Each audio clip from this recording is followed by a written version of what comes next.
UGC net Saraswati academy में आरती वर्मा आप सभी स्टूडेंट को गुड आफ्टरनून। पेपर 2 एजुकेशन शिक्षा शास्त्र आज की क्लास में बात करेंगे मापन एवं डाटा विश्लेषण।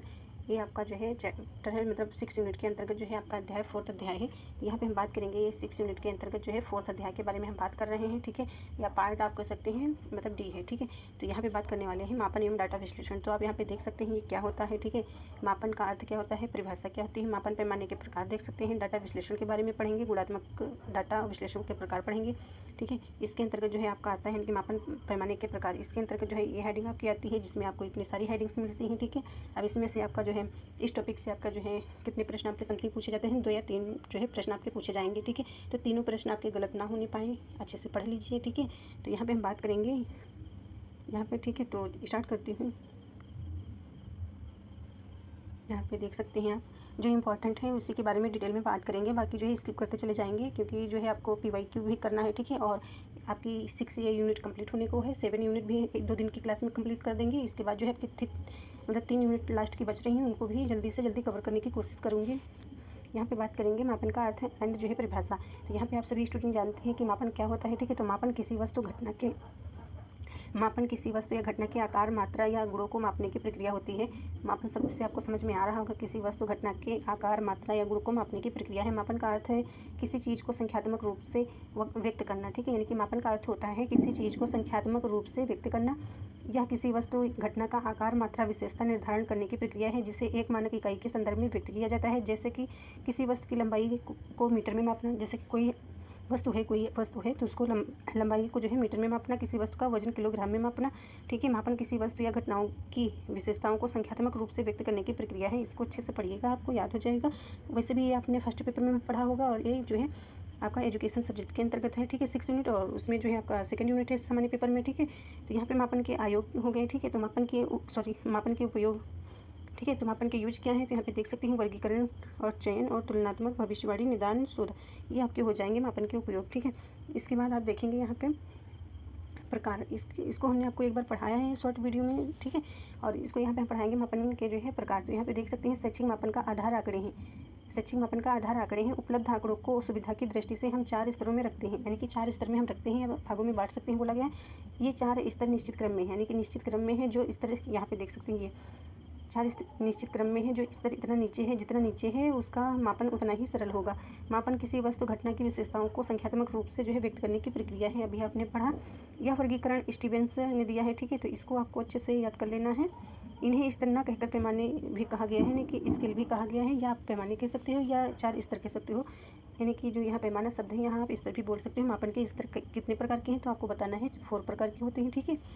तो यहाँ पे देख सकते हैं ये नामित मापन हो गया है, ठीक है, नॉमिनल स्केल हो गया, या नाम मात्र भी कह सकते हैं, मेजरमेंट, ठीक है। तो यहाँ पे इसके बाद दूसरा आपका आता है क्रमिक मापन और अंतराल मापन, अनुपात मापन, ठीक है। यानी कि मापनी कहिए या स्तर कहिए, आप जो भी आप अपने हिसाब से जो आपको ठीक लगे, आपको लर्न करने में ईजी रहे वो याद करिए, और नेम आपको पता होनी चाहिए, ठीक है। ये जो है आपको क्रम वाइज में लगाने को आता है, ठीक है। इस प्रकार से ये नामित मापन ये जो है निम्न स्तर का हो जाएगा, ठीक है। और ये आपका उच्च स्तर का हो जाएगा, यानी कि अनुपात मापनी ये निम्न स्तर का है। इसको इतना आप सभी स्टूडेंट को समझ में आया। इसके बाद आपको इसको डिटेल में देख लेना है एक नज़र इसको। तो नामित मापन या माप स्तर इसको बोलते हैं। तो आप जान लीजिए कि नामित स्तर या माप ये क्या होता है। यह मापन यानी कि यह मापन निम्न स्तर का है। इसे वर्गीकरण स्तर भी कहा जाता है, यानी कि अधरनाम वर्गीकरण भी बोला जा सकता है। इस मापनी में वस्तुओं को घटनाओं को, यानी वस्तुओं को या घटनाओं को उनके निश्चित गुण के आधार पर अलग अलग समूहों में रख दिया जाता है तथा समूह की पहचान के लिए नाम संख्या, यानी कि नाम संख्या दे दिया जाता है, कोड। इस प्रकार के मापन में डेटा को केवल श्रेणियों में वर्गीकृत किया गया है, जैसे रंग, लिंग, शहर, धर्म, ऐसे इस प्रकार से बांटा गया। विशेषताएं के तौर पे आप देख सकते हैं इस समूह के सभी सदस्य आपस में समान होते हैं। इस समूह के सभी सदस्य दूसरे समूह के सदस्यों की पूरी तरह अलग होते हैं, ठीक है। गुणात्मक मापन होता है, ये आपका जो है गुणात्मक मापन होता है। क्रमिक मापन आता है आपका, ठीक है, ये यानी कि निम्न स्तर से जो है बाद का जो आपका आता है, इसे क्रमात्मक जो है मापनी या पदा अंकन जो है मापनी कहते हैं। रैंकिंग हो जाएगा, या वर्ग निर्माण मापनी बोल सकते हैं। भी कहते हैं। फिर इसके बाद देख सकते हैं इस मापन में वस्तु घटनाएं, यानी कि इसमें बोला गया है वस्तु घटनाओं, विशेषताओं, अनुक्रियाओं को उनकी किसी लक्षण के आधार पर क्रम में व्यवस्थित कर क्रम में सूचक को अंक दिया जाता है, यानी कि व्यवस्थित करने के बाद जो है क्रम सूचक अंक दे दिया जाता है। इस प्रकार के मापन में डेटा को क्रम या रैंक के अनुसार व्यवस्थित किया जा सकता है, जैसे छात्र का ग्रेड सर्वेक्षण में। ठीक है, शिक्षा स्तर यानी कि इस प्रकार से, यानी कि प्राथमिक, माध्यमिक, उच्च शिक्षा विशेषताएं इसकी हो जाएंगी। इस मापन की विशेषताओं को आप देख सकते हैं, ये मात्रात्मक होता है, जैसे कि ग्रेड या रैंक दिया जाता है ना, तो ये हो जाएगा आपका आरोही क्रम हो गया है। इसमें एक गुण विशेष के आधार पर क्रम में आरोही या अवरोही क्रम में जो है होता है। तो ये आपको पता होगा असेंडिंग डिसेंडिंग क्या होता है, इसको हमने पढ़ा रखा है आप सभी स्टूडेंट को। आरोही और अवरोही, आरोही का मतलब होता है बढ़ते क्रम में, जैसे 1 लिखा हुआ है, 2 3 4, ठीक है। अवरोही होता है ये घटते क्रम में होता है, कहीं घटते क्रम जैसे 5 है, फिर आपका 4 हो जाएगा, फिर 3 हो जाएगा, 2 हो जाएगा। तो ये जो होता है अवरोही डिसेंडिंग, घटते क्रम में जो है संख्याओं को व्यवस्थित किया जाता है, या वस्तु कह सकते हैं वस्तुओं को जो है घटते क्रम में, अवरोही क्रम के अंतर्गत। और आरोही क्रम में बढ़ते क्रम में होता है, ठीक है, जैसे अभी बताया हमने 1 2 3, ये बढ़ते क्रम में हो जाएगा। इसके बाद अंतराल स्तर आपका आता है, इसको भी एक नज़र में देख सकते हैं आप। ये क्या होता है, इंटरवल, ठीक है। प्रथम तो स्तर की मापनी के दोषों को दूर करने के लिए हम अपनी बनाई गई इस स्तर में किसी वस्तु अथवा प्राणी के किसी गुण का मापन इकाई संख्या में किया जाता है। ऐसी इकाई संख्याओं जिनमें किन्हीं दो लगातार इकाई संख्याओं में समान अंतर होता है। इस प्रकार के मापन में डेटा को वर्गीकरण और क्रमबद्ध किया जा सकता है, और उनके बीच अंतर भी मापन होता है, जैसे तापमान, समय, किसी परीक्षा का स्कोर हो सकता है। ये आपकी विशेषता हो जाएगी।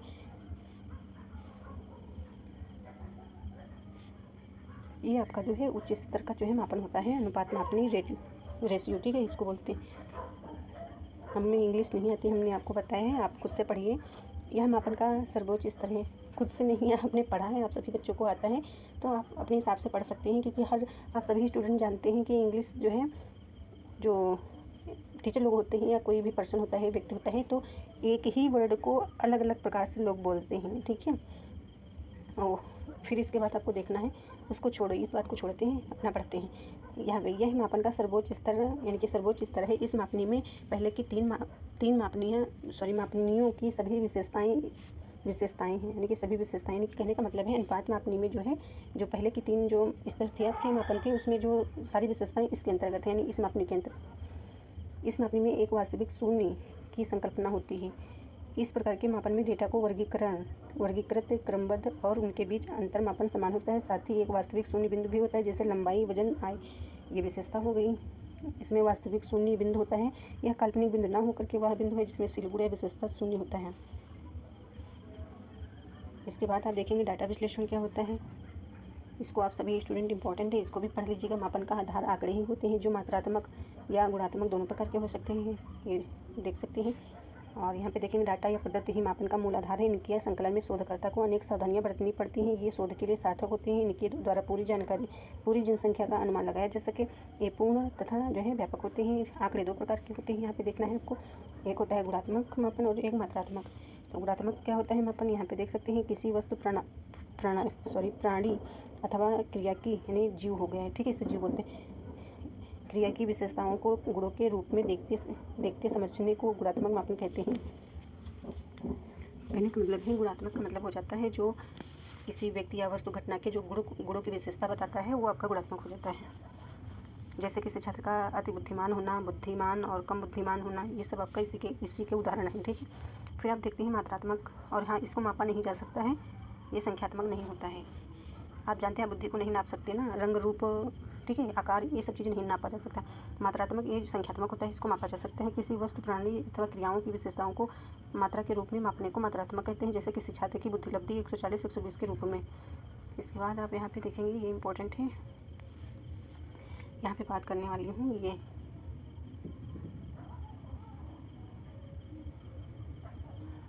यहाँ पे आप देखेंगे, ये जो लिखा हुआ है, ये आपकी हेडिंग है एक, ठीक है, और ये कि ये हेडिंग है। ये सारी हेडिंग आपकी इंपॉर्टेंट है, आप सभी स्टूडेंट जानते हैं इंपॉर्टेंट है। और यहाँ पे आप देख सकते हैं, ये इंपॉर्टेंट हेडिंग है, ये बात करेंगे इसकी। पद्धतियों का सांख्यिकीय विश्लेषण, आंकड़े और केंद्रीय प्रवृत्ति की माप हो जाएगी। और ये आपका परिवर्तिता या विचलन आप बोल सकते हो इसको, और इंपॉर्टेंट है, इसको आप एक दूसरे में देखिए। आप यहाँ पे देख सकते हैं प्रदत्तों का सांख्यिकीय विश्लेषण या कह सकते हैं डेटा विश्लेषण, जो अभी हम आपको बता रहे थे, पढ़ा रहे थे। शैक्षिक शोध में आंकड़ों का विश्लेषण हो जाएगा। तो इसके अंतर्गत हम बात करेंगे मात्रात्मक जो है, एक आपका आता है डाटा विश्लेषण, यानी कि डाटा विश्लेषण के अंतर्गत जो है एक मात्रात्मक डाटा विश्लेषण, एक आपका वर्णनात्मक डाटा विश्लेषण, ठीक है, या वर्णनात्मक या विवरणात्मक आप बोल सकते हैं। इसके अंतर्गत दो प्रकार के होते हैं, सांख्यिकी का प्रयोग किया जाता है, दो प्रकार के, केंद्रीय प्रवृत्ति के उपाय और प्रसार के उपाय। फिर इसके बाद आंकड़े क्या होते हैं, आंकड़े आप जानते हैं, अभी आप पढ़ेंगे, ठीक है। आंकड़े आपके दो प्रकार के होते हैं, एक अवर्गीकृत आंकड़े होते हैं और एक आपका जो है वर्गीकृत आंकड़े होते हैं, ठीक है। ये दो प्रकार के होते हैं, यहाँ पे देख सकते हैं वर्गीकृत, और वर्गीकृत को दो भागों में बांटा गया है, असतत आंकड़े, सतत आंकड़े। केंद्रीय प्रवृत्ति की माप क्या होता है, तो इसके बारे में आप जानेंगे। माध्य होता है, मध्यिका होता है और बहुलक होता है, यानी कि माध्य मीन होता है, मध्यिका मीडियन, और इसके बाद देख सकते हैं बहुलक मोड हो जाएगा, ठीक है। फिर आपका आता है परिवर्तिता या विचलन। तो यहाँ पे बात करेंगे, सबसे पहले आपका आएगा प्रसार, इसको सीक्वेंस में लगाने को आता है और इसके बारे में पूछा जाता है, ये भी पेपर में आता है। तो यहाँ पे इसमें से आपका एक प्रश्न आप देखने को आपको मिलेगा पेपर में। ये जितनी 4 हेडिंग आपकी है, 4 हेडिंग है, 4 हेडिंग के अंतर्गत आपको एक प्रश्न मिलेगा ही मिलेगा, ठीक है। तो यहाँ पे आप देख सकते हैं ये प्रसार हो गया और मध्यमान हो गया, या मीन मध्यमान विचलन हो गया और चतुर्थांश हो गया विचलन। तो ये देख सकते हैं, इसको इसका जो है आप वो देख सकते हैं, शॉर्ट नेम मतलब जो सूत्र के तौर पे होता है QD। और इसके बाद आप देख सकते हैं मानक विचलन, विचलन गुणांक, विश्वास सीमा, ये आपके सारी होती हैं। 6 विधियाँ होती हैं मापों के प्रकार, यानी कि विचलन मापों के प्रकार। विचलन मापों के प्रकार के अंतर्गत 6 विधियाँ हैं। अब इसमें से आपको इंपॉर्टेंट आपको देख लेना है। यहाँ पे देखना है, ये जो भी हमने इसके पहले आपको पढ़ाया उसी प्रकार से है सारा, ठीक है। यहाँ पे देख सकते हैं ये जो मात्रात्मक मापन होंगे और गुणात्मक और मात्रात्मक, यहाँ पे आप देखेंगे प्रदत्तों का सांख्यिकीय विश्लेषण यहाँ पे बोला गया है, बताया गया है, हेडिंग पढ़ी हुई है, आप देख सकते हैं। प्रदत्तों या आंकड़ों के सांख्यिकीय विश्लेषण के अंतर्गत आंकड़ों का संकलन, संगठन, विश्लेषण तथा व्याख्या की जाती है। इस प्रकार के सांख्यिकीय मापन शोध का मुख्य उपकरण होता है। शोधकर्ता आंकड़ों का कुशलतापूर्वक विश्लेषण करने के लिए सांख्यिकीय विधियों का प्रयोग करता है, जो विश्लेषण की प्रक्रिया आधार होती है। प्रदत्तों का सांख्यिकीय विश्लेषण एक ऐसी प्रक्रिया है जो आंकड़ों का अध्ययन करता है ताकि पैटर्न, रुझान और रिश्तों को पहचाना जा सके।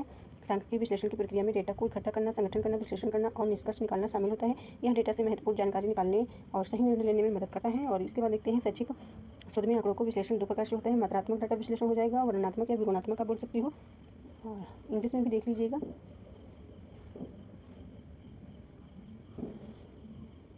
यहाँ पे देख सकते हैं मात्रात्मक डाटा विश्लेषण और वर्णनात्मक जो है हो जाएगा, विवरणात्मक आप बोल सकते हो।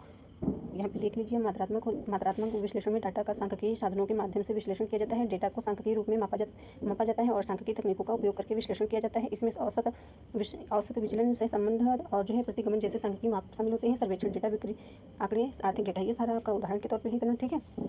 और विवरणात्मक सांख्यिकीय विश्लेषण का संबंध आंकिक विवरण से होता है। इसमें जो है आंकिक विवरण से होता है, उसमें जो है सांख्यिकीय साधनों के माध्यम से विश्लेषण किया जाता है। यहाँ पे आपने देखा इसके विश्लेषण का संबंध आंकिक विवरण से है, ठीक है। इसके बाद आप देखेंगे ये साधन बोला गया है, इसमें अच्छे से आप पढ़िएगा। वर्णनात्मक डेटा विश्लेषण में डेटा को शब्दों और वाक्यों के रूप में वर्णित किया जाता है, यानी कि शब्दों और वाक्यों के रूप में वर्णित किया जाता है। विवरणात्मक डाटा विश्लेषण में मुख्यतः जिन सांख्यिकीय प्रविधि का उपयोग किया जाता है वह मध्यमान हो गया, माध्यांक हो गया और बहुलांक हो गया, ठीक है। दोनों के बीच अंतर ये दिया गया हुआ है, इसको भी देख लीजिए। मात्रात्मक डेटा यहाँ पे देख सकते हैं, यहाँ से देख लीजिए। मात्रात्मक डेटा विश्लेषण का उपयोग व्यवसाय, शोध और सामाजिक विज्ञान में किया जाता है, यानी कि जो मात्रात्मक डेटा होता है इसका उपयोग व्यवसाय के क्षेत्र में, शोध और सामाजिक विज्ञान में किया जाता है। वर्णनात्मक का प्रयोग, विश्लेषण का प्रयोग ग्राहक प्रतिक्रिया, केस स्टडी और फोकस ग्रुप में किया जाता है। दोनों डेटा विश्लेषण एक प्रकार शोध और व्यवसाय में महत्वपूर्ण भूमिका निभाते हैं। कहने का मतलब है मात्रात्मक डेटा विश्लेषण और जो है वर्णनात्मक डेटा विश्लेषण यानी डिस्क्रिप्टिव, ठीक है। तो ये जो है दोनों प्रकार के जो है व्यवसाय, शोध और व्यवसाय में महत्वपूर्ण भूमिका निभाते हैं। ये आंकड़े आपकी हेडिंग है, आंकड़े डाटा क्या होता है इसके बारे में जानना जरूरी है आपका। आंकड़े सूचनाओं का एक समूह होता है, यानी कि जो आंकड़ा या सूचना होता है लिखित रूप में होता है। कहने का मतलब आंकड़े सूचनाओं का एक जो है समूह है, या आप सांख्यिकी कह सकते हैं, ठीक है, जो चर की गुणात्मक और मात्रात्मक प्रवृत्ति की विवेचना करते हैं। डेटा का मतलब है तथ्यों, आंकड़ों या जानकारी का एक संग्रह जो किसी विषय के बारे में विवरण, टेक्स्ट, छवि, ऑडियो, वीडियो होता है।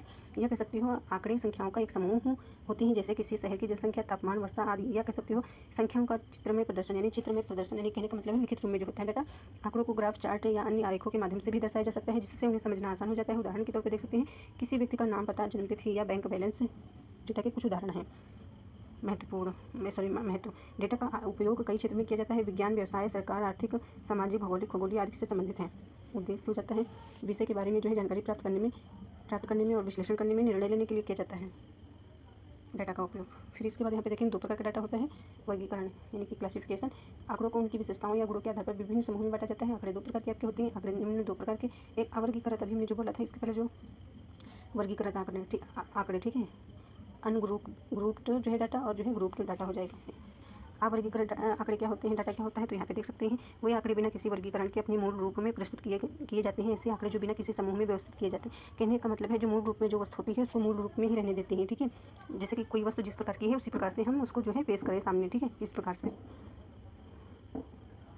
इसके बाद आप देख सकते हैं यहाँ पे उदाहरण के लिए यदि आपके पास 10 छात्रों के अंक हैं, जैसे 76, 34, फिर 4, 44 कह सकते हैं, यहाँ पे 55, 45, ठीक है, 72, जितने ये सारी संख्याएं, तो ये अवर्गीकृत आंकड़े हैं। कहने का मतलब है सीक्वेंस में नहीं है, क्रम में नहीं लगे हुए हैं, ठीक है। 76 पहले है, 34 बाद में है, ठीक है, कहने का मतलब है। और 10 छात्रों की ऊंचाई 150 सेंटीमीटर है, और फिर 55 सेंटीमीटर है, 160 सेंटीमीटर है, और फिर इसके बाद 152, 162, 155 यानी कि 10 छात्रों की ऊंचाई ये बताए गए हैं इसमें। अवर्गीकृत आंकड़े व्यवस्थित नहीं होते हैं, ठीक है। कहने का मतलब ये व्यवस्थित नहीं होते हैं अवर्गीकृत आंकड़े, और उन्हें सीधे क्रम में जो है प्रस्तुत किया जाता है, जो भी हमने आपको बताया। ये जो है वर्गीकृत हैं, ठीक है, तो इन्हें जो है व्यवस्थित किया जाता है। यहाँ पर देखेंगे आप वर्गीकृत आंकड़े, ठीक है। तो ये वर्गीकृत आंकड़े ये दो प्रकार के होते हैं। जब आप बहुत सारे डेटा बिंदुओं को इकट्ठा करते हैं, लेकिन बहुत सारे डेटा आप इकट्ठा करेंगे तो उन्हें वर्गीकृत करना महत्वपूर्ण हो जाता है, क्योंकि बहुत सारी सामान है, वस्तु है, तो उसको आप क्रम में लगाएंगे, ठीक है, ताकि उन्हें समझना आसान हो सके। वर्गीकरण डेटा को विभिन्न श्रेणियों या समूह में विभाजित करने की प्रक्रिया है। डेटा को इस प्रकार से देख सकते हैं वर्गीकृत समूह में ऐसे आंकड़े जिन्हें व्यवस्थित समूह में व्यवस्थित किया गया हो, जैसे कि ऊपर दिए गए उदाहरण में 0 से 20 और 20 से 40 में, ठीक है, वर्गीकृत हैं। आपके पास छात्रों के अंकों का डेटा है, तो आप उन्हें इस प्रकार से जो है आदि के समूह में वर्गीकृत कर सकते हैं। छात्रों की ऊंचाई को, ठीक है, यानी कि 150 से 135 सेंटीमीटर, फिर 155 से जो है 160 सेंटीमीटर, इस प्रकार से। वर्गीकृत आंकड़े ऐसे आंकड़े होते हैं जिन्हें विशिष्ट श्रेणियों या समूह में व्यवस्थित किया जाता है, जैसे कि उम्र, आय या शिक्षा स्तर। ये वर्गीकृत आंकड़ा आपका है किसी विशिष्ट वर्ग के छात्रों का गणित का स्कोर, या किसी शहर में किसी विभिन्न आयु समूह में लोगों की संख्या। उदाहरण के लिए इस प्रकार से जो अभी हमने बताया यही है। और निष्कर्ष के तौर पर देख लीजिए, ये तो गलत है। यहाँ पे वर्गीकरण डेटा को व्यवस्थित करने और समझने का एक तरीका होता है। कहने का मतलब है ये जो पॉइंट आपका है, ये यहाँ पे वर्गीकरण डेटा को व्यवस्थित करने और समझने का एक तरीका है, यानी कि जो अभी हमने इसके बताया है, ये तो दूसरी हेडिंग है। जो इसके पहले भी बताया, तो वर्गीकरण क्या होता है, वर्गीकरण जो है आपका व्यवस्थित करने का और समझने का तरीका होता है। अवर्गीकरण डेटा क्या होता है, विश्लेषण ये होता है मूल रूप में प्रस्तुत होता है, यानी कि जो जैसा डाटा है उसी रूप में पेश कर दिया जाता है, सामने रख दिया जाता है, यानी उपस्थित किया जाता है, ठीक है।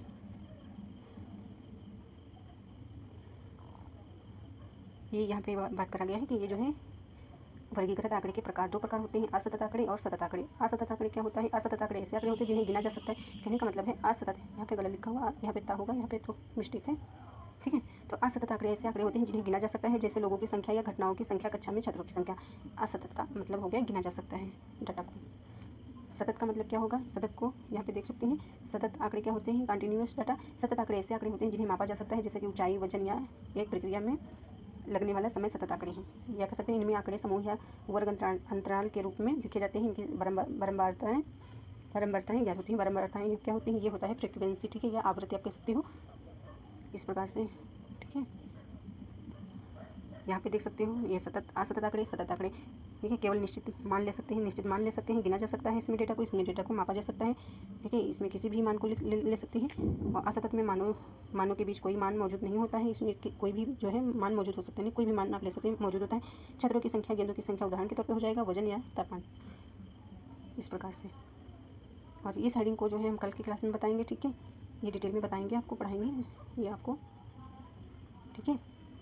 और आप सभी अपना अपना रिवीजन करते रहें, अलग से नया कुछ ना पढ़ें। जो ये पढ़ रहे हैं ये आपके लिए रिवीजन के तौर पे होगी मेरी क्लास से, ठीक है। और आप अच्छे से पढ़ाई करें। Thank you.